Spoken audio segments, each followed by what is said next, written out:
दोस्तों अभी बाइक लेके जा रहे हैं हम लोग जिलेबी खाने। जंगल जिलेबी आप लोग खाए हो तो आज मैं दिखाता हूँ आप लोगों को जंगल जिलेबी कैसा होता है। आप लोग वीडियो में बने रहो बस। देखो दोस्तों अभी आ गए पटरी के पास जिलेबी खाने के लिए और देखो एक जिलेबी तोड़ भी लिया हूँ मैं। और अभी एक पहले खा के दिखाते हैं आप लोगों को कि ये जिलेबी कैसा रहता है।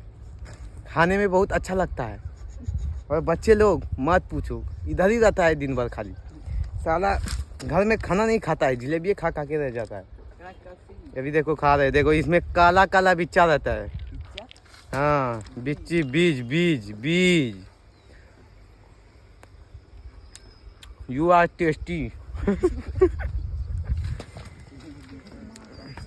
अभी देखो भाईजान भाई अभी जिलेबी तोड़ रहा है और हम खा रहा है और ये हंस रहा है। अरे साले तुम लोग क्या करेगा, तुम लोग भी आना रे।